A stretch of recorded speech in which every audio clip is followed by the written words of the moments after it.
Welcome back to Happy English, the place where real English meets real-life conversations. We're so happy you're here with us today. Yes, welcome back, everyone.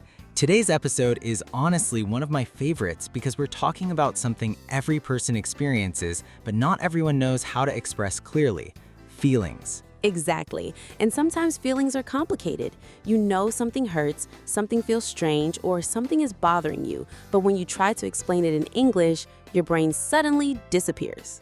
Completely disappears, like your emotions are giving a long, dramatic speech inside your head, but your mouth only says, "I'm fine." Yes, the famous "I'm fine," one of the most suspicious sentences in human history. Very dangerous sentence. Sometimes "I'm fine" actually means I need 3 business days to process this emotionally. So true. And that's why today's conversation matters so much, because emotional English is not only vocabulary, it's communication, it's connection. And confidence, too. When you can explain your feelings clearly, people understand you better. Your relationships become healthier, your conversations become calmer, and honestly, you feel lighter. Absolutely. So in this part of the episode, we're going deeper into emotional conversations and how to sound calm, mature, and natural in English when emotions get complicated. And before we continue, quick reminder for everyone listening. If you enjoy these realistic English conversations, make sure you subscribe to Happy English and turn on notifications so you never miss a new episode.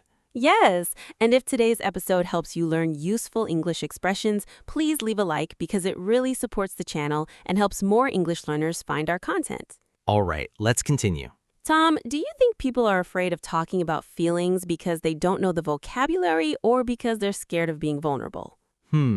Honestly, probably both. Sometimes people simply don't know the right words, but other times the bigger problem is fear. Fear of being judged? Exactly. Fear of sounding dramatic, fear of sounding weak, or fear that the other person simply won't understand. That makes sense. And honestly, many people learn to hide feelings instead of expressing them. Right, especially when they hear things like "stop overthinking," "you're too sensitive," or "it's not a big deal." Those responses can make someone feel emotionally unsafe. Very unsafe. And when people feel emotionally unsafe, they stop opening up. Which is sad because communication is supposed to bring people closer. Exactly. But here's the good news. Emotional communication is a skill, and skills can be learned. I love that. So let's talk about one important thing: emotional honesty. Ah, yes. Emotional honesty means telling the truth about what you feel instead of pretending everything is okay. But emotional honesty does not mean saying every emotional thought immediately. Very important difference. Honest communication still needs self-control. Exactly. For example, instead of saying "you ruined everything," you could say "I felt disappointed when things changed suddenly." That sounds much calmer and more mature. Because it focuses on the feeling instead of attacking the person. Right. One sentence creates conflict, the other creates conversation. Wow, that's powerful. Another useful expression is, "I'm trying to understand my feelings before I react." Oh, I love that sentence. Me too. It shows emotional intelligence. It says, I care enough to think before speaking. And honestly, slowing down is such an underrated skill in communication. Absolutely. Some people think confidence means speaking quickly. But actually, confident people often speak slowly and clearly. Exactly. They pause, they think, they choose words carefully. That reminds me of another helpful phrase: "I need a little time to process this." Excellent phrase. Very natural and respectful. Because sometimes emotions arrive faster than understanding. Wow, that sounds poetic. Emotional podcast mode activated. And here's another thing people struggle with: apologizing. Oh yes, apologies can be difficult in any language. Especially sincere apologies. Some people only say sorry to end the conversation. But real apologies include understanding. Exactly. For example, instead of saying only sorry, you can say, "I understand why that hurt you," That feels much more genuine. because the person feels heard. Another good one is, "I didn't communicate that well, and I want to explain it better." That's such a mature sentence. And it removes some tension from the conversation. Right, because you're not defending your ego, you're improving communication. Speaking of communication, let's talk about listening. Ah, yes, listening is the secret skill nobody talks about enough. Many people listen just to reply. Instead of listening to understand. Exactly. And good listeners use validating language. Such as? Phrases like, I understand why you feel that way.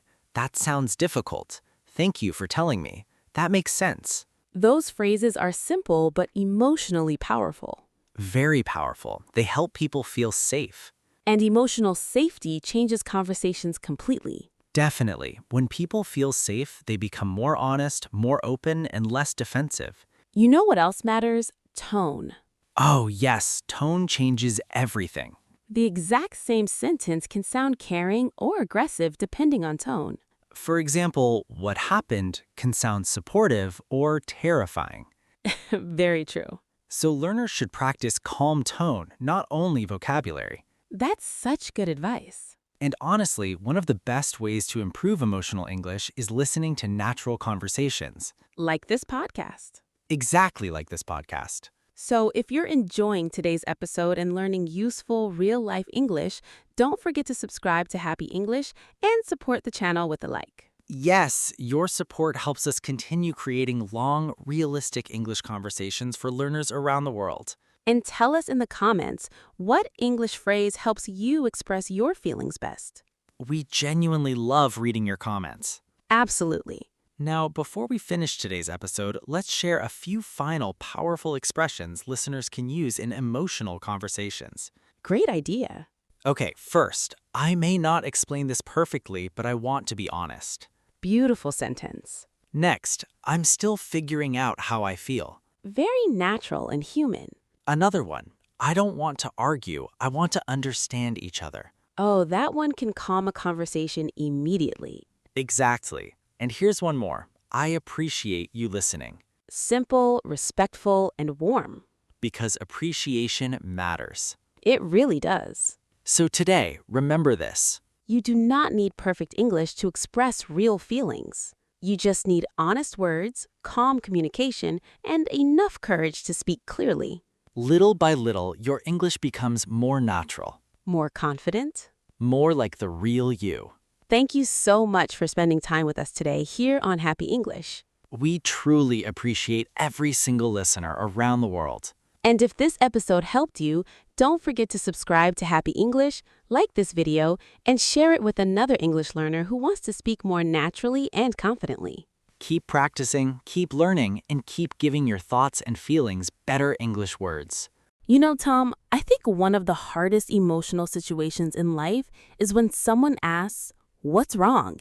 and you genuinely do not know how to answer. Ah, yes, because sometimes the feeling is there, but the explanation is missing. Exactly. Your heart understands everything, but your words are still loading. Emotional buffering. Yes, exactly. And honestly, many English learners panic in moments like that because they think they need advanced vocabulary immediately. But actually, simple and honest English is often the strongest. Completely agree. For example, instead of trying to explain everything perfectly, you can simply say, I'm having a hard time putting it into words. That's such a natural sentence. Or, I'm still trying to understand how I feel. Which is something many people experience in real life. Exactly. Feelings are not always organized. Sometimes emotions arise like guests who forgot to tell you they were visiting. And suddenly, your brain is hosting stress, confusion, disappointment, and anxiety all at the same time. Very crowded emotional apartment. No empty rooms available. Another thing people struggle with is expressing disappointment politely. Oh yes, that's extremely important in English communication. Especially because direct anger can sometimes sound too aggressive in English. Right. So instead of saying, this is terrible, you can soften it naturally. Like, I was hoping for something different. Excellent. Or, I'm a little disappointed with how things turned out. Calm, respectful, and emotionally intelligent. And emotional intelligence matters so much in conversations. Definitely. It helps people trust you more. You know what else is difficult? Saying no. Oof, yes, especially for people who hate disappointing others. Some people say yes to everything just to avoid uncomfortable conversations. And then later they feel exhausted, overwhelmed, and frustrated. Which is why boundaries are important. Exactly. Boundaries are healthy, not rude. So instead of saying, I can't do this, you might say, I don't think I have the energy for that right now. Very natural. Or, I need some time for myself this week. Another great one is, I wish I could help, but I need to focus on my own responsibilities first. That sounds respectful and mature. Because confident English is not only about grammar, it's also about balance and clarity. Absolutely. And honestly, emotional confidence improves with practice. Just like speaking skills. Exactly. At first, emotional conversations may feel uncomfortable or awkward. But over time, expressing feelings becomes easier. Especially when you learn useful sentence patterns. Like, I didn't mean to sound rude. Or, that came out differently than I intended. Such helpful phrases. Because misunderstandings happen in every language. Very true. And when misunderstandings happen, calm clarification is powerful. Instead of becoming defensive immediately. Exactly. Defensive communication usually creates bigger problems. While calm communication creates understanding.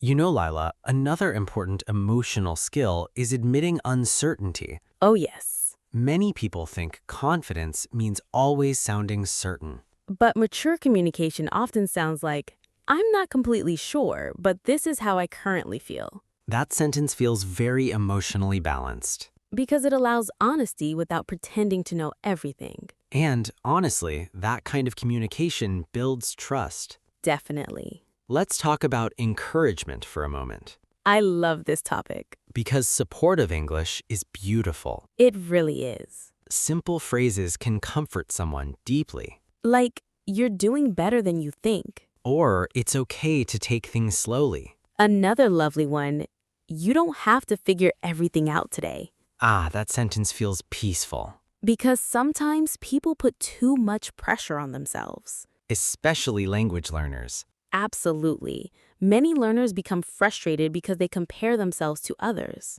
But language learning is personal. Very personal. Some people improve quickly in speaking, others improve in listening first. Others become confident writers before confident speakers. And all of those journeys are valid. Exactly. So, if you're listening right now and feeling discouraged, remember, progress is still progress, even when it feels slow. Beautifully said. And honestly, learning emotional English takes time too. Because emotional language is deeply connected to real life. Which is why practicing through conversations helps so much. Exactly. Real conversations teach rhythm, tone, emotion, and natural reactions. Not just vocabulary lists. And that's one reason we created Happy English. Yes, we wanted learners to hear English that sounds natural, emotional, practical, and human. So whether you're listening while studying, walking, commuting, or relaxing at home, we're really happy you're here with us. And on Very true. And when misunderstandings happen, calm clarification is powerful. Instead of becoming defensive immediately. Exactly. Defensive communication usually creates bigger problems. While calm communication creates understanding. You know, Lila, another important emotional skill is admitting uncertainty. Oh yes. Many people think confidence means always sounding certain. But mature communication often sounds like, I'm not completely sure, but this is how I currently feel. That sentence feels very emotionally balanced. Because it allows honesty without pretending to know everything. And honestly, that kind of communication builds trust. Definitely. Let's talk about encouragement for a moment. I love this topic. Because supportive English is beautiful. It really is. Simple phrases can comfort someone deeply. Like, you're doing better than you think. Or it's okay to take things slowly. Another lovely one, you don't have to figure everything out today. Ah, that sentence feels peaceful. Because sometimes people put too much pressure on themselves. Especially language learners. Absolutely. Many learners become frustrated because they compare themselves to others. But language learning is personal. Very personal. Some people improve quickly in speaking, others improve in listening first.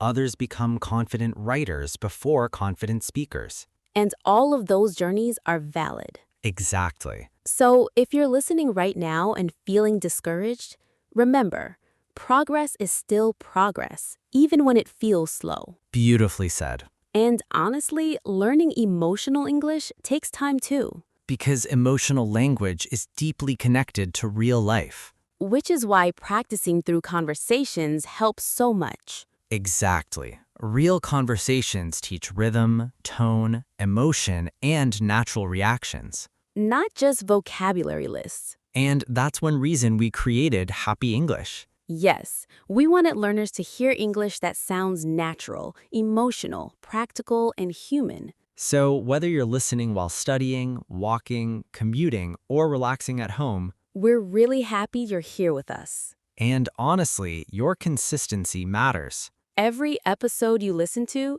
helps build your confidence little by little, One sentence at a time. one conversation at a time. And one brave attempt at speaking English at a time. So keep going. Keep practicing. Keep making mistakes. And keep expressing yourself, even when the words feel difficult at first. Because your voice matters. And your feelings deserve language too.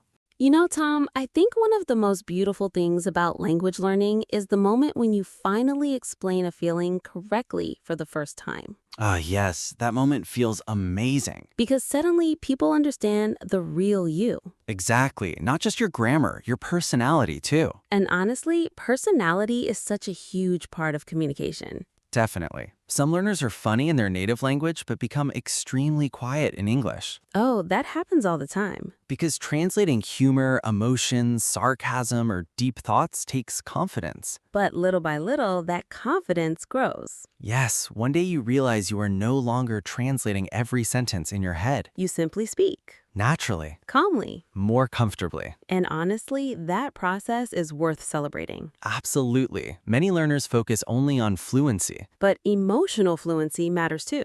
Wow, emotional fluency. I like that phrase. Me too, because emotional fluency means being able to comfort someone, Encourage someone. apologize sincerely, Express frustration respectfully. and explain your thoughts clearly. That is real communication. Exactly. You know, Liva, I also think confidence grows when learners stop being afraid of imperfect English. Oh yes, perfectionism is exhausting. Very exhausting. Some people stay silent because they are afraid of making mistakes. But silence slows learning. Exactly. Mistakes are part of progress. And honestly, most people care much more about kindness and clarity than perfect grammar. So true. A warm sentence with small grammar mistakes still creates connection. While perfect grammar without warmth can sound cold. That's such an important point. So learners should not only ask, was my grammar correct, but also, did my message feel human? Beautifully said. And you know what else helps confidence? Repetition. Definitely. Listening to natural English repeatedly trains your brain slowly and naturally. Which is why podcasts are so useful. Exactly.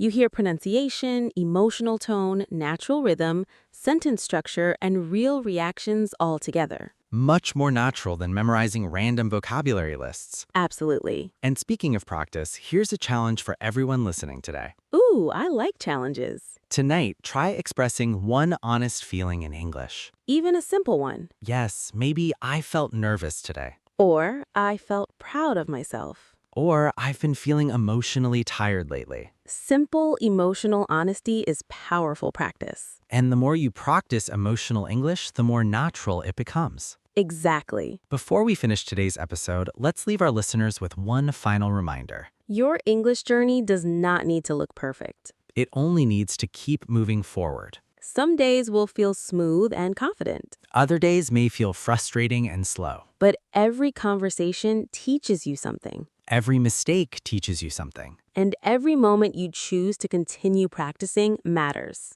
We are honestly so proud of everyone learning English step by step. Yes, truly. Language learning takes patience, courage, and consistency. And if nobody told you today, you're doing better than you think. Thank you so much for spending time with us here on Happy English. If you enjoyed this episode, don't forget to subscribe to Happy English and turn on notifications so you never miss future conversations. And please give this episode a like because it really helps support the channel and helps more learners around the world improve their English naturally. Also, tell us in the comments, what feeling is hardest for you to express in English? We love reading your thoughts and experiences. Keep practicing Keep learning. and keep giving your thoughts and feelings better English words. Take care, everyone. See you in the next episode of Happy English. Bye, everyone. Bye.